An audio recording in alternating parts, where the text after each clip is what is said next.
नमो वरहंताणं नमो सिद्धाणं नमो वार्याणं नमो वज्रायाणं नमो लोये सवसागुणं शुद्धात्मानमनेकान्तं साधुमुक्तं मङ्गलं वन्दे सन्दष्टसिद्ध्यर्थं सुन्दष्टार्थप्रकाशकं मङ्गलं भगवान् वीरो मङ्गलं गौतम गणे मङ्गलं मुकुन्दकुन्दाद्यो जैन धर्मोऽस्तु मङ्गलम् ये झाया झाणे कहे कम कलंक डहे नित्य निरंजन नामयते परमप्रणवे ओम नमः।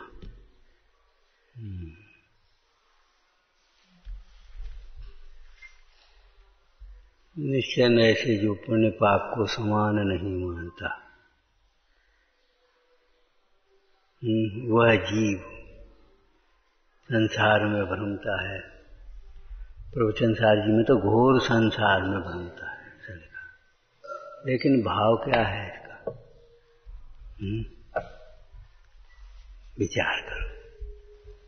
निश्चय से व्यवहार पुण्य पाप को समान न मानकर पाप को छोड़कर पुण्य में जो अटकता है, धर्म मान करके संतुष्ट हो जाता है, पुण्य उदय की सामग्री में जो सुख मान करके संतुष्ट हो जाता है। दो बात, एक तो पुण्य उदय की सामग्री में सुख मान करके संतुष्ट हो गया, ठीक तो है, बढ़िया चल रहा है। बढ़िया क्या चल रहा है? व्यापार बढ़िया चल रहा है तो बढ़िया चल रहा है, स्वास्थ्य ठीक है तो शरीर का तो बढ़िया चल रहा है, स्त्री पुत्र कुटुंब आदि का अगर अनुकूल है तो बढ़िया चल रहा है। जरा मान सम्मान मिल जाए, यश प्रशंसा मिल जाए, बढ़िया चल रहा है। ये कौन सा बढ़िया है? ये क्या है? ये पुण्य के उदय के कार्य हैं भैया, अनात्मा है ये बढ़िया नहीं है। ये बताओ इनसे वेद ज्ञान चल रहा है कि नहीं चल रहा?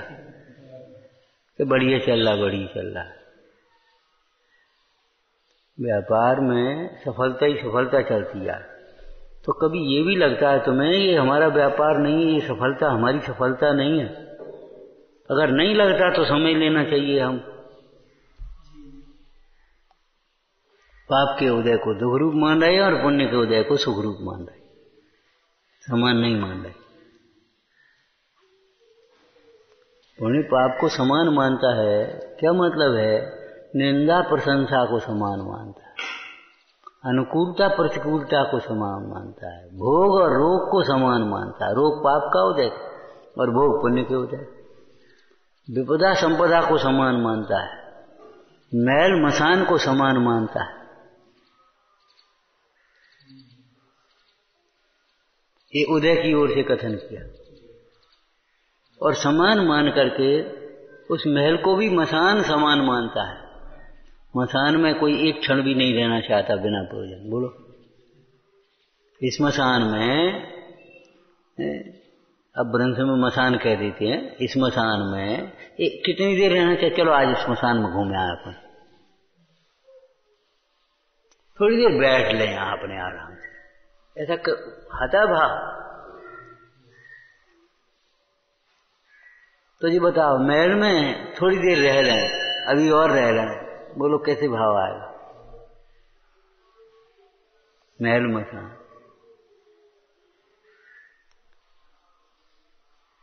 निंदा को कोई सुनना चाहता है? हाँ भाई सुना दे, और सुनाओ, एक बार और सुना, बढ़िया। तो प्रशंसा को क्यों सुनना चाहता बार बार? उस प्रशंसा का निषेध क्यों नहीं होता? पुण्य पाप को समान मानने का मतलब पाप का उदय और पुण्य का उदय, उन दोनों में सामग्री तो मिली है। उस सामग्री में अचेतन है कि चेतन है?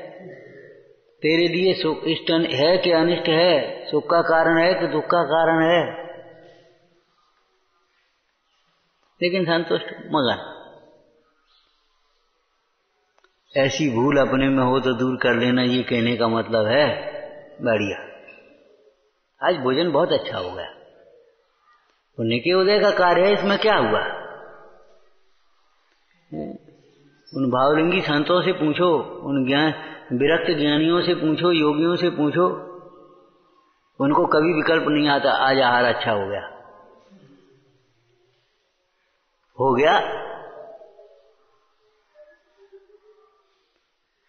उसको लक्ष्य करके हर्ष का परिणाम कहाँ करते, कब करते बता? उसको लक्ष्य करके हर्ष का परिणाम करते हो तो बता।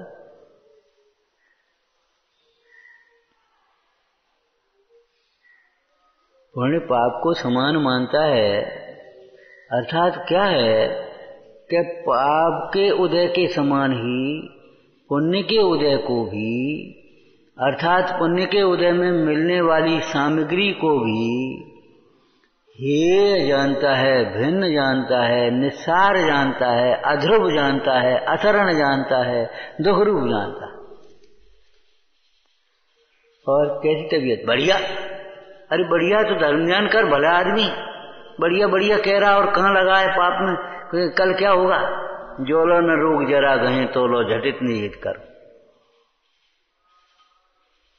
बढ़िया ही बनी रहे, हम ये कहते हैं, लेकिन बढ़िया का लाभ तो तूने नहीं उठाया। खूब बढ़िया व्यापार चला इस साल, तो बहुत अच्छी बात है, चलना चाहिए, कोई दिक्कत नहीं। लेकिन तेरा अंतर का व्यापार कैसा चला, एक बात। दूसरी बात, जो व्यापार चला बढ़िया, तो कुछ धर्म कार्य कर ले, दान पुण्य कर ले उसमें।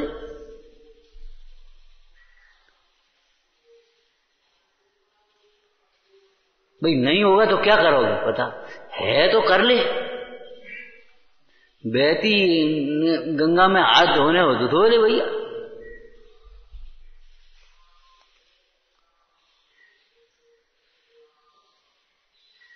शरीर बढ़िया है, कोई बात नहीं, ये तन पाए महातप किए, खूब करो तपस्या, स्वाध्याय करो, हैं भैयावृत्ति करो, एकाग्र होकर के ध्यान करो। इसके लिए भी शरीर चाहिए, ऐसा थोड़ी नहीं शरीर नहीं चाहिए। रोगी शरीर वाला कर पाएगा? जिसके शरीर में तीव्र रोगी है और अभी वेद ज्ञानी हुआ नहीं, और वेद ज्ञानी भी हो जाए तो अभी 3 चौकड़ी मिटी नहीं, कर पाएंगे?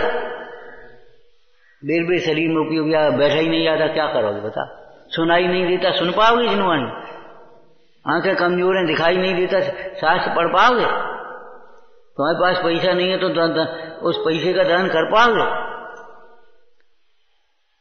आज तुम्हारा पुण्य का उदय है भाई, बड़ी अच्छी बात है। उस पुण्य के उदय में भेद ज्ञान भी करो और उस पुण्य के उदय का सदुपयोग भी करो।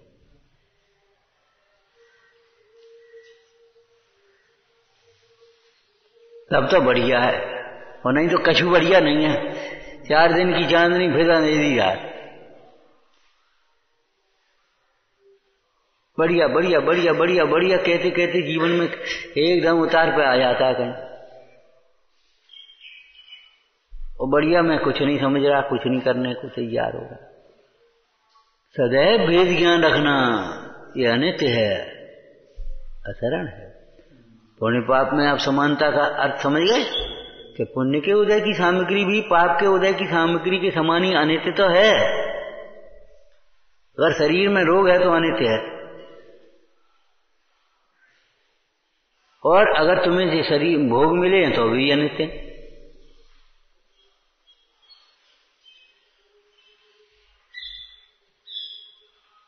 अर्थ समझ गए? पुण्य के उदय की सामग्री में भी सुख मान करके मगन मत हो जा, अटक मत जाओ कि अब कोई जरूरत नहीं, अब तो बढ़िया चल रहा है। ये कोई स्थायी व्यवस्था नहीं है, ये कोई निर्दोष सुख नहीं है, सुख ही नहीं है परमार्थ से देखा जाए तो है। लेकिन अगर इंद्रिय सुख को सुख व्यवहारी जीव कहते हैं तो उस भाषा में कहते हैं, सुनो ये निर्दोष सुख नहीं है।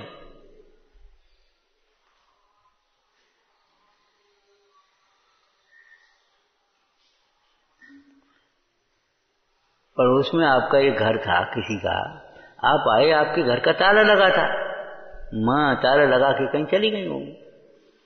पड़ोसी ने कहा, आ भैया बैठे, यहां बैठ जा। इसका मतलब ये थोड़ी तुम उसी को अपना घर मान के बैठ, क्या तुम नहीं तो कहा था आओ बैठो? अरे तो जब तक तुम्हारा ताला नहीं खुला तब तक यहां बैठ लो, खड़े खड़े धूप में क्यों परेशान हो रहे? आप भैया ने पानी पी ले, रोटी तैयार, रोटी खा ले, ये तो एक प्रेम की बातें हैं, लेकिन इसका मतलब ये तो नहीं है कि हम उसी को हम अपना घर मान करके बैठ जाएं। विचार करो, पुण्य के उदय की सामग्री है, इसका मतलब ये तो नहीं है हम अपनी मान करके बैठ जाएं, उसमें सुख मान करके बैठ जाएं, मगन हो गए, बस बढ़िया बढ़िया, हमें क्या जरूरत धर्म की। एक लाइन तुमने सुनी होगी, कई लोग कह देते कभी कभी, अभिमान की पराकाष्ठा में, अभिमान की पराकाष्ठा में। मंदिर तो बेजाए जो कोई पाप करे, मंदिर तो बेजाए जो कोई पाप करे, हम हमें क्या परेशान, हम क्यों मंदिर जाए। सब पाप पड़ा तो हम पाप करते ही नहीं, हमें क्या पाप, माने वो उनको लगता ही नहीं है कुछ नशे में। और नहीं तो आप लौकिक में कोई नशे में पड़ा हो, उसे का घर चलो, तो वो कहे कहाँ चले, कहाँ है नशे में, वो उसे कहो भैया घर चलो, रात हो रही है, क्या कहता है, कहाँ चलना है, ऐसी दशा है। एक बूंद आ रही है तो उसे कहा भैया तुम चलो, तुम्हें निकालने ये पेड़ की डाली कटने वाली है, नीचे गिर जाओ। अरे नहीं, नहीं को, अरे उसका नुकसान है, तेरा नुकसान है, तेरे ऊपर करुणा कह के कह रहे हैं, अब तू नहीं समझ रहा करुणा का मूल्य, तो मत समझ।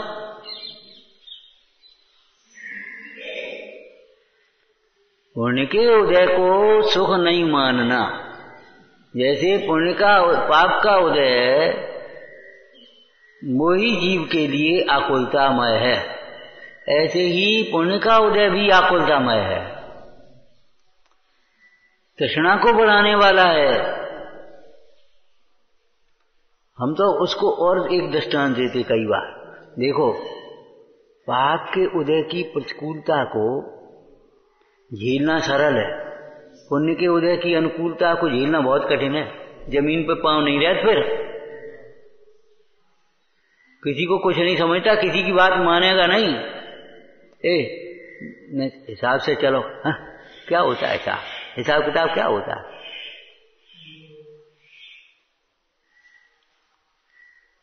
इन पे है नहीं सोचा से ये कह रहे ये सोचत कोई है गुरुजन कहीं, हे बेटा हिसाब से चलो ने, आगे तो देखने, देखिए आएगी क्या हिसाब से चले, हमें सलाह मत दे, तुम चुप रहो भैया नहीं दे रहे, हमें क्या करना है।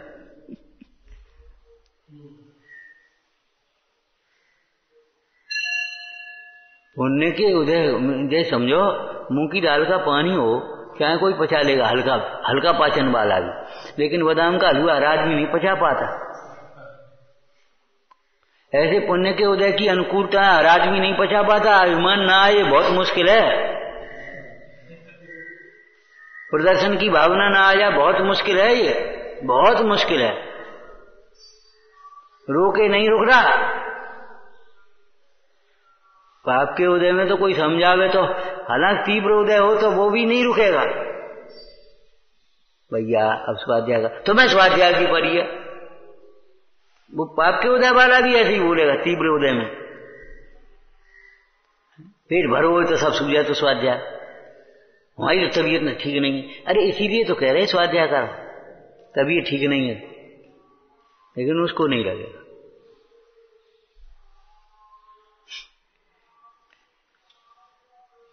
पुण्य के उदय को समान मानने का, पुण्य पाप की समानता के समय सार जी कहें पुण्य पाप अधिकार में कितने हेतु दिए, बोलो, बंद करो लिखना, बोलो, उसके बाद लिख लेना।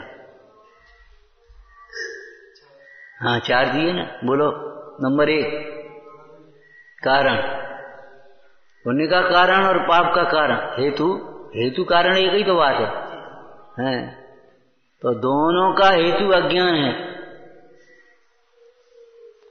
पुण्य पाप का कारण, दूसरा पुण्य पाप का स्वभाव, अशुभाव, बोलो, दोनों पुद्गलमय है। तीसरा फल, दोनों का फल आकुलतामय है। और आश्रय, दोनों बंध का आश्रय, बंध के कारण है, मुक्ति का कारण नहीं।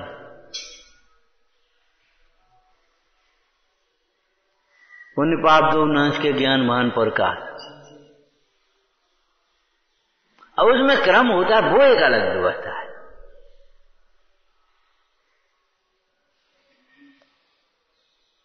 दो भूलें रहती हैं, एक तो पुण्य के उदय की अनुकूलता में सुख मान करके अटकता है, मग्न हो जाता है, और दूसरी पुण्य भाव थोड़ा सा करके वो धर्म मान करके अटक जाता है। बस दो भूलें रहती हैं।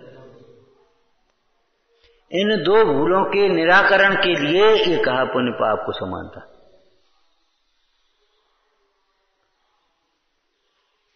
जैसे कोई पुरुष, लौकिक में कह रहे हैं, लौकिक पुरुष थोड़ा समझदार है और वह यदि पर स्त्री से विरक्त रहता है, अपनी स्त्री में प्रवृत्त रहता है, तो वह ये नहीं समझता कि हमारा कोई अब्रह्म हो रहा है या पाप हो रहा है, कुछ नहीं, उसे ठीक तो है। जगत भी उसे शीलवान कहता है और वह भी अपने को शीलवान मान करके संतुष्ट हो जाता है। लेकिन अपनी स्त्री संबंधी जो भोगों की अभिलाषा है, प्रवृत्ति है, उसको अब्रह्म जानने वाले कितने लोग हैं भला? और जो अपनी स्त्री के संबंधी प्रवृत्ति को अब्रह्म नहीं जानते, वो उस ब्रह्मचर्य की ओर कैसे बढ़ पाएंगे, ये बता।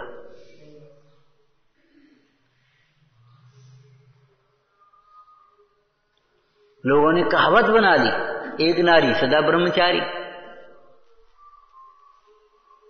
तो वह अपने को शीलवान माने बैठा, निर्दोष, वह विरक्त होने का उपाय कैसे करेगा, ये बता।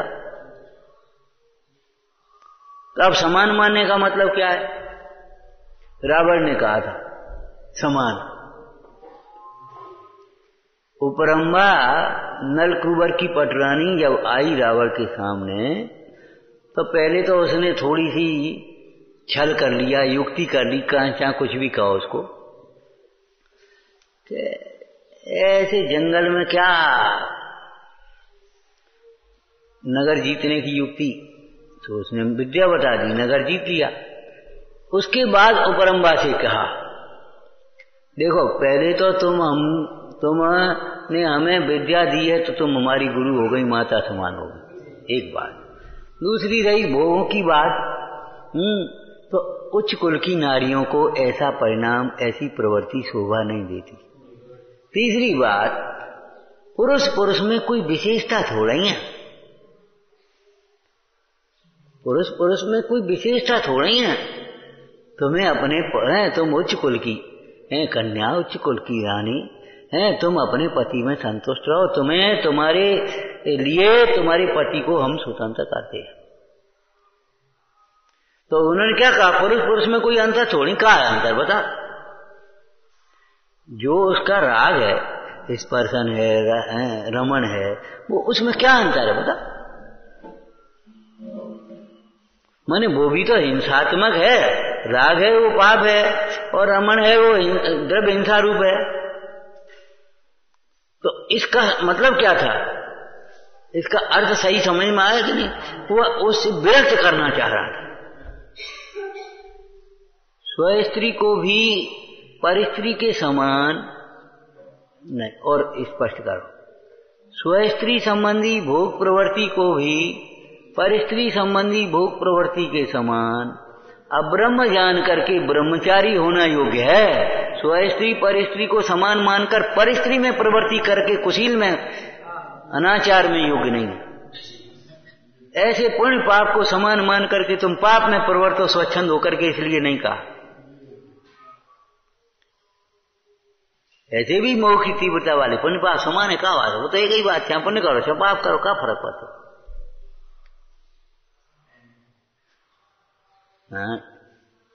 समान है, सच बता। रोग और भोग को समान जानते हो तुम? नहीं जानते हैं? फिर मायाचारी क्यों करते हो?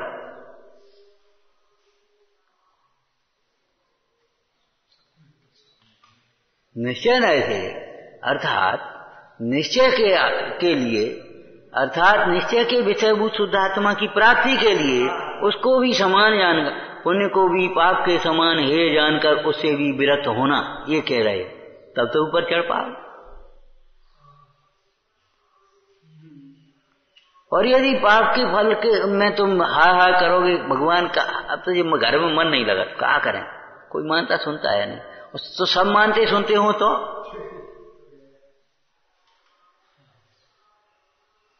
हमको इस घर में नहीं रहना, अब तो हम चले ठीक कोई बात नहीं। अब सबने कही नहीं पिताजी आप जो कहो सोई हम आज्ञा में मानेंगे, जो कहो सोई करेंगे, तो ठीक है। क्यों, ये क्या रहा, ये क्या मामला क्या है? इसका मतलब तुम्हें वैराग्य नहीं हुआ था, तुम अपनी इच्छा की पूर्ति के लिए ऐसा कह रहे थे।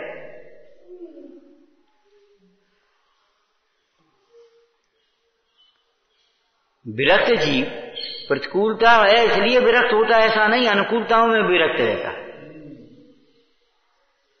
विरक्त जीव अनुकूलताओं में भी विरक्त होते हैं, ऐसा नहीं है प्रतिकूलता देख करके विरक्त होते।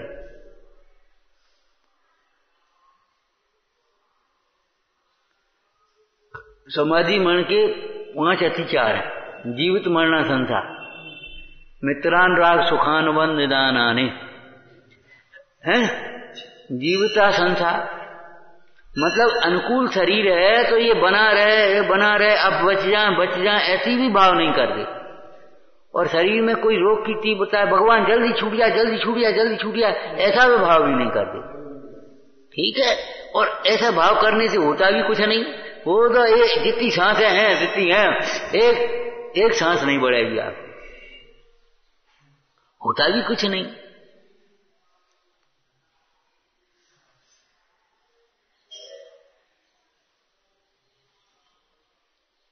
अब देखो इसमें नया अर्थ अगर अब नए व्याख्या करें तो जो पुण्य पाप को निश्चय से समान नहीं मानता वह मिथ्या दृष्टि है, ठीक है। अब हम इसको दूसरे नए से कहेंगे, जो व्यवहार से भी पुण्य पाप को समान मान लेता है,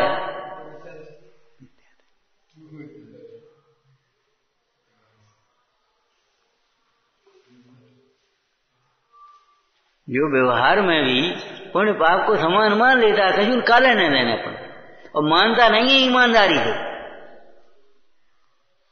अरे पुण्य पाप की समानता तो तब है जब निंदा प्रशंसा में समानता हो, मैल मसान में समानता हो, रोग भोगों में समानता हो, संयोग वियोग में समानता हो। दिखती है तुम्हें? पुण्य के उदय की अनुकूलता में से शकल देखो और पाप के उदय की प्रतिकूलता में अपनी शकल देखो। ये परिवर्तन, मुद्रा का परिवर्तन बिना परिणामों के परिवर्तन के हो गया। ठीक है भैया, आप ठीक है। ये वचन क्या तत्व ज्ञान के वचन है।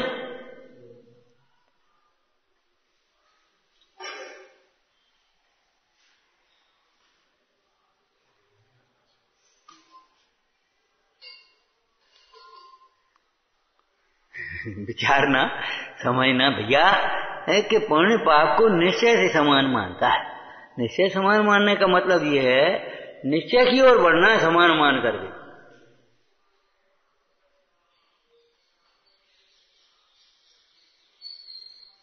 आपको प्रचार करना है तो पैंट बुशर्ट पहन के भी नहीं कर पाओगे और कुर्ता पजामा पहन के भी नहीं कर पाओगे, वो तो दोनों एक ही है।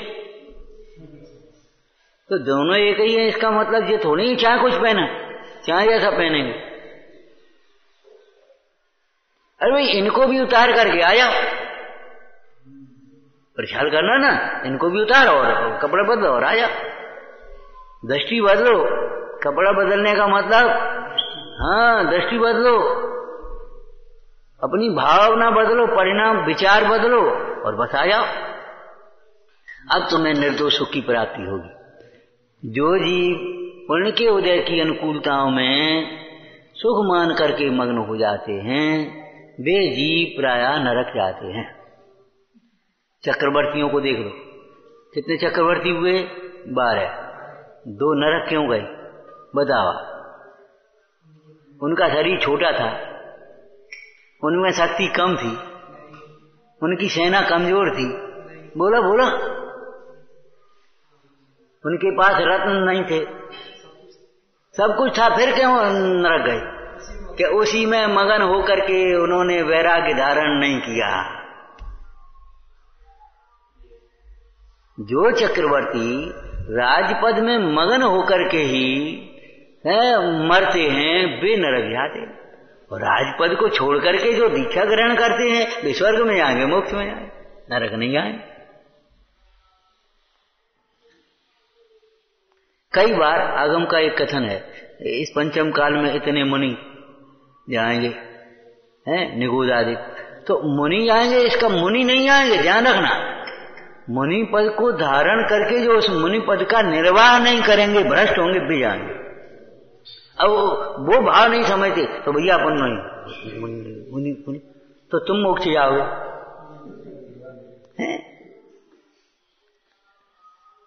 कथन को सीधा समझो, कथन का अभिप्राय समझना चाहिए।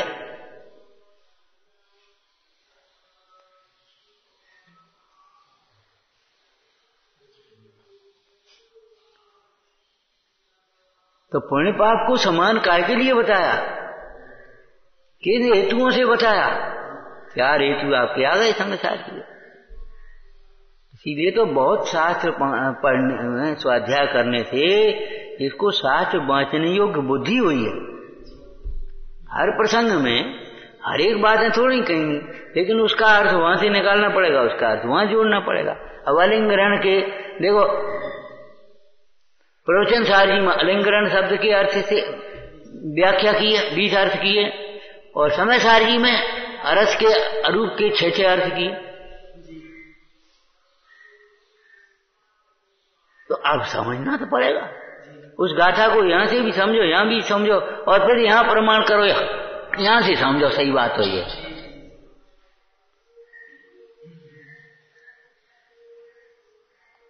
कहना तो बड़ा सरल लगता है, पुण्य पाप समान है, लेकिन पुण्य पाप को समान समझना बिना स्वभाव दृष्टि के संभव नहीं है।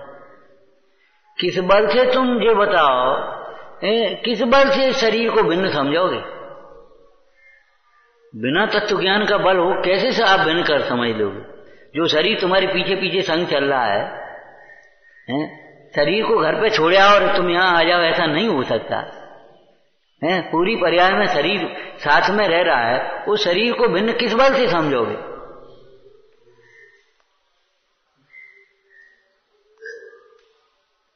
शरीर से भिन्न आत्म तत्व है, उस आत्मा के आश्रय से शरीर भिन्न भाषित होगा, उसके बिना भिन्न भाषित नहीं होता है। एक राजा ने एक पुत्र को गोद ले लिया, एक तरह के आज की भाषा बोल दी, पुत्र को गोद ले लिया और उसका पालन पोषण करके युवराज बना दिया, ठीक है ना। अब संयोग की बात, उसके घर में पुत्र हो गया रानी का। अब उसके वो पुत्र बोलो पराया दिखाई देने लगा कि नहीं दिखाने? उससे पहले पराया दिखाई देता था।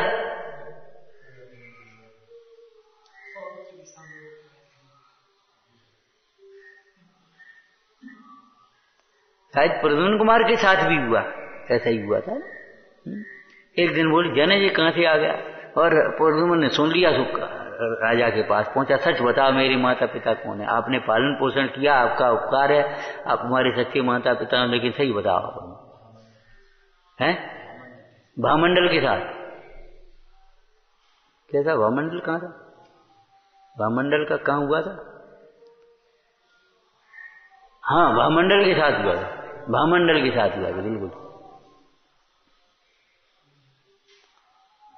प्रद्युम्न के साथ तो उसे खुद पता नहीं था, नारद ने जाकर के जब बता दिया, कहा तुम तो द्वारकाधीश के पुत्र हो, नारायण के, कहां पड़े हो? तो चल दिया। और तुम्हारी रुक्मणी माता, और ऐसा हो रहा, वो विवाह में वो चोटी रखनी थी, क्या करनी थी, वो तो चल दिया। कई प्रसंग है, तुम्हारा जीवंदर के साथ में था, जीवंदर पहले जीवंदर मिला था, इसका ही तुम पुत्र समझ करके पालन करना। बाद में दूसरा जन्म हुआ पुत्र का, सुनंदा का। अब बता, वहां उस प्रकार की बंटवारे का प्रसंग नहीं आया, लेकिन महामंडल के साथ में आ गया। बता, अब जब तक उसे ये अपने उस पुत्र की प्राप्ति नहीं हुई, तब तक वो किस बल से मानेगा ये हमारा नहीं? ऐसे ही जिसे अपने अंतरंग आत्मिक सुख की प्राप्ति नहीं हुई, किस बल से कहेगा दुख है ये? स्वतत्व के आश्रय से शरीर आदि के पर तत्व भिन्न भाषित होते हैं। ऐसे ही वीतराग भाव के आश्रय से ये प्रशस्त भाव हे भाषित होता है। ऐसे ही अतीन्द्रिय सुख के वेदन होने पर ये जीव को इंद्रिय सुख दुख जगता है।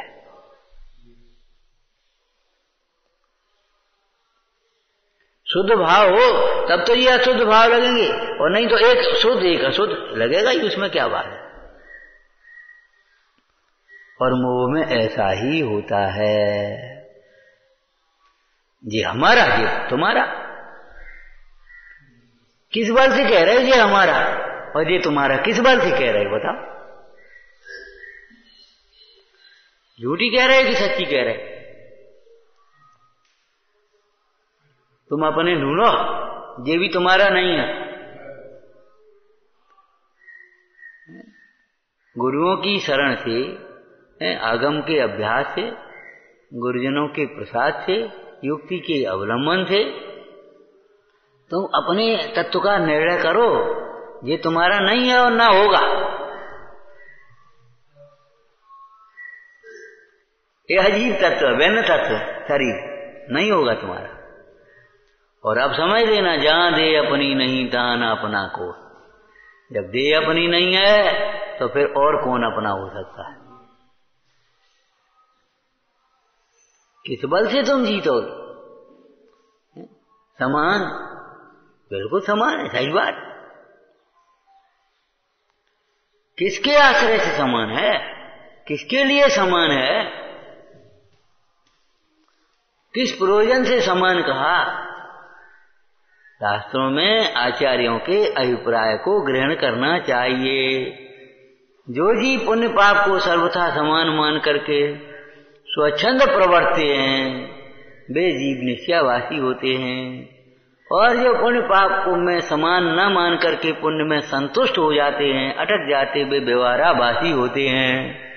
और थोड़ा थोड़ा ठीक है और थोड़ा थोड़ा ये है, ना ये समझ में आता है ना ठीक समझ में आता है, वो व्याभासी होते हैं।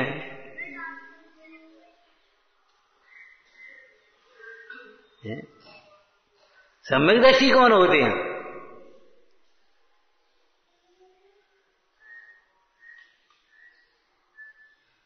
जाने जब नीचे की भेद व्यवहार सब, कारण को उपचार माने तब बुद्धता।